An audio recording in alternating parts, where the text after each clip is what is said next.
Actually, I wanted to do a video on the worst part about being a mom as a first-time mom.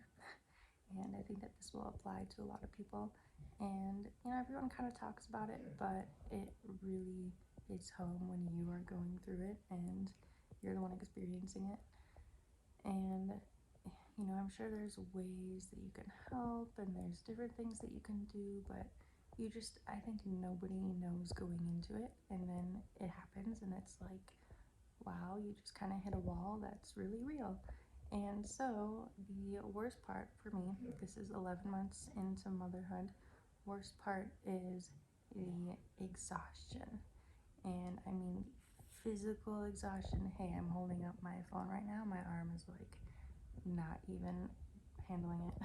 It's like shaking. It's just so physically draining. There's no time for me to work out or do much for myself. It's just all about him. And I know if I take care of myself, then it reflects and it'll also, I gotta even put my leg up. I can't even hold my arm up. This is ridiculous. It's just, this is what I mean. And this gets into the mental exhaustion part. I'm so used to having a life of, what I did before, like having that life, and it just gets flipped upside down.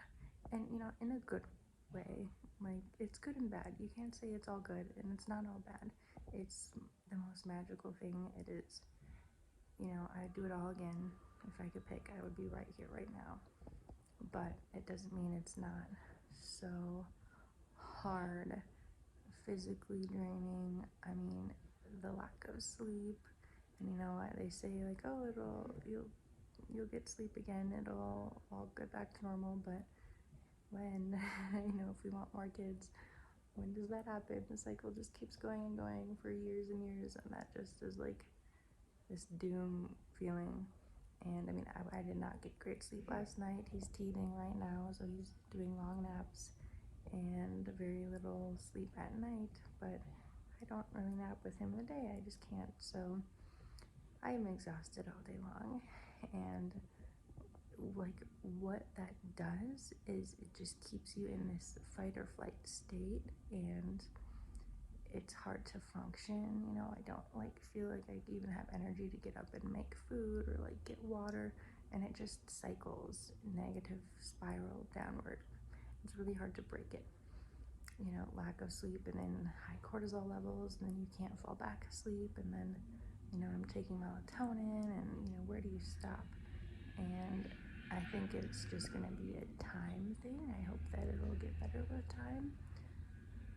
But we have yet to see. Mentally exhausting, physically exhausting, psychologically. It's so much to keep up with. And I'm hoping that, it just gets easier with the next ones. Like, you kind of have things down, you have your systems down, and you're figuring things out. But we will see. It's just kind of a day-by-day thing, and for me, that's the worst part about being a mom, because it really doesn't feel good. It doesn't feel good to just be exhausted and feel like you're doing a bad job and you're just so tired all the time. I want to be here and present and in a good mood, and it's really hard to do that when you don't have sleep. And there's a reason that this is a form of torture in warfare, because it is so draining and it's so exhausting, and you don't wish it on anyone, that kind of a thing. So we will see how the next sibling goes, but day by day, that's all we can do.